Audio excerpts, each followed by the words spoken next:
Eu vou contar aos senhores, dentro deste parênteses, eu estava realizando uma série de palestras no estado. E nós temos confrades muito curiosos. Eles acham que o médium espírita deve ser homenageado, deve ser hospedado, deve ser complicado. E o homem me arranjou para eu ficar num spa. Os senhores imaginem, eu não sabia o que era. Quando eu cheguei era um super hotel, num lugar lindíssimo. Eu então vi que estava enganado. Eu disse ao amigo que levava de carro, eu digo, o que é isso aqui? Ele disse, Divaldo, aqui é um spa. Eu disse, o que é spa? Ele me explicou o que era spa. Eu digo, claro que não é para passar uma noite. Eu estava aí num hotelzinho, 2 estrelas, que seja lavado, varrido, com criolina, ajeitado, né? Que era o detergente da minha época. Não, você vai ficar aqui. Os proprietários do spa fizeram questão. Meus amigos, eu não sabia nem como é que andava. Quando cheguei ao apartamento, cheguei à cama, tinha tanta almofada, tinha tanto travesseiro, tinha tanta boneca da cama. Eu disse, como é que a gente deita? Aí eu deitei no chão. Porque até eu tirar aquela coisa toda, tirar o forro, tirar o outro forro, tirar o outro forro, até chegar ao colchão, já era hora de levantar. E eu não sabia onde é que colocava tanta coisa. Como nós somos desequilibrados, meu Deus. Como a gente complica a vida. Tem a cama para deitar, mas não pode, porque ela está tão entupida que a gente se inclina numa cadeira que tem no quarto. É um masoquismo doentio. Eu peguei a toalha de banho, estendi e me deitei, porque eu estava exausto, tinha viajado muito, ia ter conferência. Chegou a hora da conferência. E era um lugar famosíssimo, muito famoso. E era um teatro, e aqui o povo falava tudo. Aquela coisa complicada. Eu digo, e o que é que eu estou fazendo aqui? Para falar de Jesus, para falar de humildade, imagine que paradoxo. Para falar de renúncia, mas eu vou falar, não tenho nada com isso. Chegou a hora, aí eu dei o recado e fez aquela fila. E veio uma das personagens célebres e me disse, Divaldo, eu quero lhe apresentar a fulana. Eu ainda falou com tanta ênfase que eu entendi que tinha que ser uma pessoa assim super importante. Eu vi assim, mas eu não sabia quem era. E aí me mostrou, olha, fulana. Eu disse, fulana. Eu disse, meu Deus, quem será? Era uma coisa, aquela coisa xoxinha. Não tenho nada contra os xoxinhos, mas é que era tão fulana que eu esperei encontrar aquela coisona. Então, aí eu disse assim, olha, ela veio me ouvir. Eu fiz novamente, porque deveria ser a deusa da minha rua, e tal, e tal. E ela não falava, eu também não falava, eu não sabia quem era. Aí eu perguntei a Joana, meu Deus, quem é? Mas eu acho que Joana também não vê televisão. Não teve jeito. Eu então disse, muito obrigado, mas eu agradeço. Aí eu fiquei comovido. Eu não sabia quem era, mas digo, meu Deus, essa senhora. E a outra estava entupida de joia. Era assim, aquela joalheria de Natal, aquela coisa. E ela disse assim, veja, ela veio de volta. Eu digo, graças a Deus. E tal. E aí saíram as duas e tal, e tal. E eu aí voltei-me para uma das pessoas que estava ali e disse, que coisa. Quem é? Aí a pessoa, você não sabe? Eu disse, não, é que eu estou um pouco atordoado da viagem. É uma pessoa da rede televisão Y. Aí foi pior, né? Porque eu sabia menos. Eu disse, e fiquei sem saber. Bom, quando terminou tudo, eu vou descendo e alguém me chama, olha, Divaldo, você viu aí fulana? Eu disse, vi. Que coisa, né? Eu fiz, que coisa. Mas pelo amor de Deus, me digam quem é fulana. Era uma atriz. Era uma super atriz. Era uma maximatriz. Mas eu olhei, era aquela coisinha. Eu fiquei com tanta peninha. Bom, aí voltamos para o tal do spa. Eu não faço nenhuma refeição antes das palestras. Almoço e após a palestra eu faço um lanche. Um lanche, uma forma gentil de dizer. Um lanche de leopardo. Muito bem.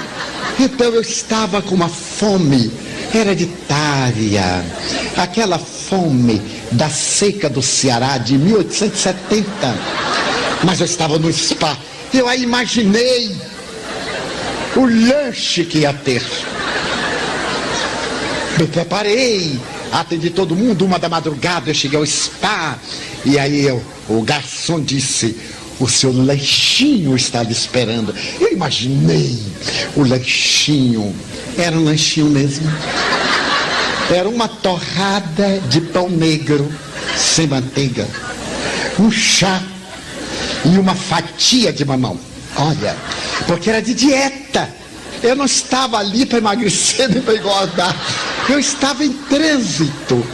Eu aí digo, meu Deus, eu tomo primeiro chá ou como mamão? Como será? E o garçom, eu sorri para ele, muito obrigado, pode ficar. Não, senhor, eu estou aqui para servi-lo. Eu disse, mas o que é que ele vai me servir? Aí eu comi o mamão pela lógica. Depois eu comi a torrada pela bilógica. E tomei o líquido pela trilógica. E ele disse assim, está satisfeito? Eu disse, muito obrigado.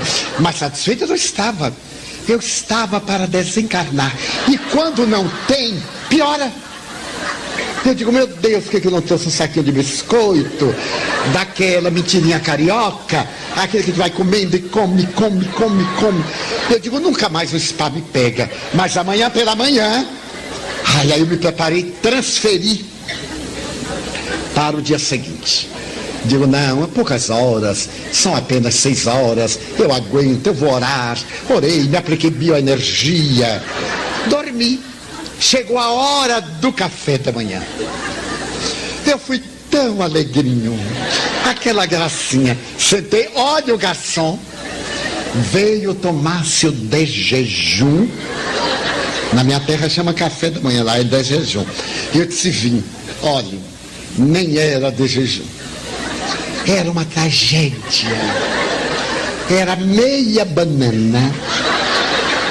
E eu me lembrava que na mansão a gente dá banana aos micos.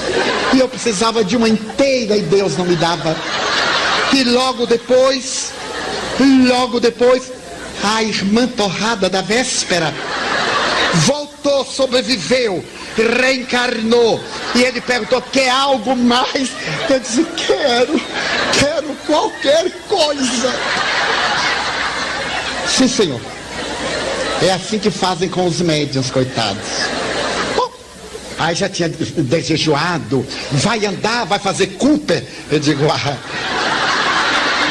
eu não aguentava nem responder, imagina fazer Cooper. Mas aí ele foi me mostrar o spa. E eu fui prendendo a respiração, economizando energia. Então eu vi alguns atores. Ai, coitadinhos, eu sou gordinho, mas eles... Eu fiquei com tanta pena.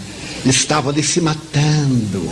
Porque ia até a novela X, porque tinha que emagrecer não sei quantos quilos. E eu digo, ai meu Deus, tomara que eu volte para a mansão imediatamente. Então, para ver os desvarios, como nos tiram da realidade. Quando o confrade desgostou, eu digo, maravilhoso, mas não para médio. Arranja-se um lugar qualquer.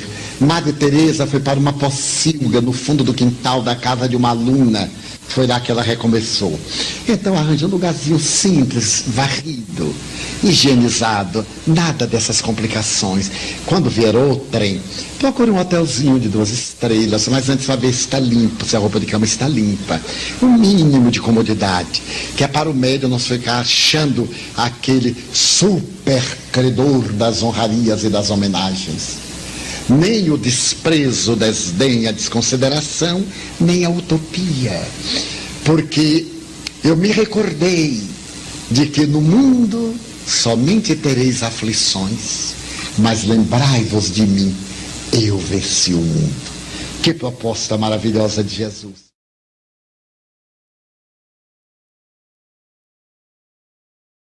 Toda vez que nós nos equivocarmos, tenhamos a coragem de sorrir.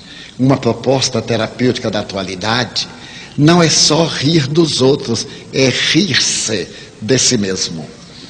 É tão bom a gente rir-se de si mesmo. Quando eu cometo uma gafe, e cometo-as muitas, eu sorrio tanto, eu acho tão maravilhoso. Cada gafe que eu dou, porque as minhas são tão originais, que são únicas. A primeira vez que eu fui a uma recepção em uma casa palaciana no Rio de Janeiro, nos anos heróicos de 1955, eu entrava no verdadeiro palácio e era convidado para um almoço de alta gala. Eu recusei 2 anos, com medo de entrar na casa, porque eu não sabia como é que entrava, não sabia como é que saía, mas até que eu fui tão prensado que aceitei. Era um casal muito nobre, não tinham culpa de ser ricos e refinados. Eu que era complexado. Por fim aceitei. E fui ao tal almoço em Copacabana no mês de dezembro. Um calor de desencarnar desencarnados. E eu fui. E não tinha ideia do que era um apartamento duplex, de super luxo. Mas como eu sei que quando nós somos convidados a um almoço numa casa rica, a gente vai para não comer, para fingir que está comendo. Eu almocei às 11 horas e ao meio-dia eu fui ao almoço. Meus amigos, quando eu cheguei, que toquei a campainha, um mordomo me abriu a porta. Quando eu vi aquele homem encasacado, maravilhoso, eu não sabia que era mordomo, eu apertei a mão dele. Primeira gafe. Ninguém aperta a mão de mordomo, né? Ele foi fazer assim, eu não sabia o que era. Eu vi que ele estranhou, porque ele era meio francês, ele me olhou surpreso. Eu digo, algo não está bem, mas... Foi a primeira. Entrei. E a minha anfitriã era uma senhora que só usava roupa de grife. E eu recordo-me que estava na moda um tipo de indumentária chamado Palazzo Pigiama. Era uma coisa aristocrática, italiana, a moda italiana estava entrando no mundo. E ela me recebeu com este Palazzo Pigiama e me disse, olha, fulano, o marido, não está. Houve um problema na Leopoldina Railways e ele teve que ir atender. Então nós vamos almoçar a sós. Eu gelei, digo, meu Deus, mulher é tão complicado. Porque mulher dessa coisa de etiqueta, a gente tem que respirar em compasso 2x4. Elas não comem, já estava começando a ficar magra, felizmente. E eu fiquei com tanto medo, porque homem é mais estabanado, derruba o copo, faz qualquer coisa. Então eu fiquei impressionadíssimo. Muito bem, mas perfeitamente. Dei a impressão que aquilo para mim não era nada. Chegou a hora.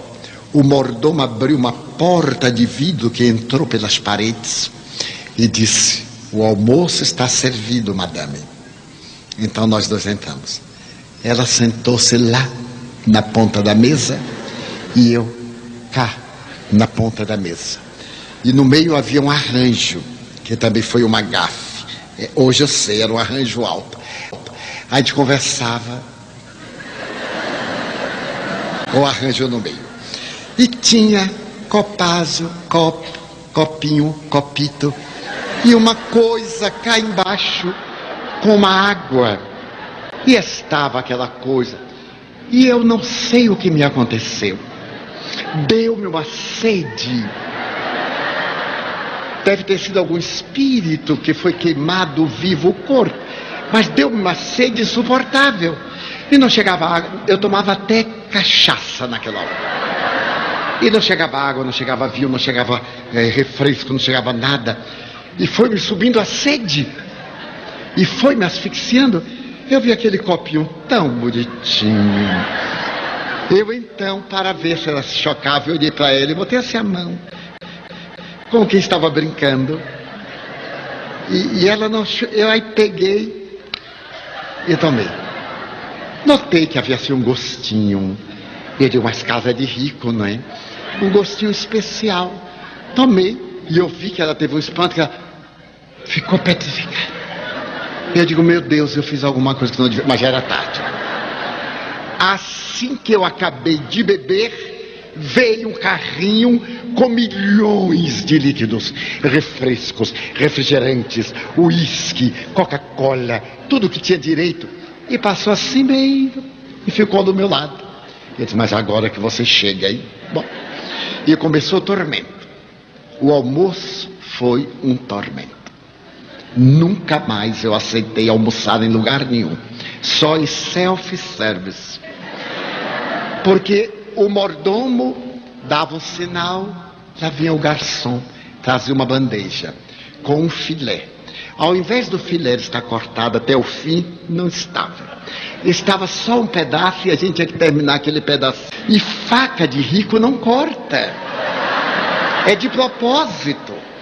Então o garçom chegou com a bandeja de prata e eu, para mostrar que era muito bem educado, peguei assim e nada, e fui fazendo força e fui botando força e o garçom abaixando.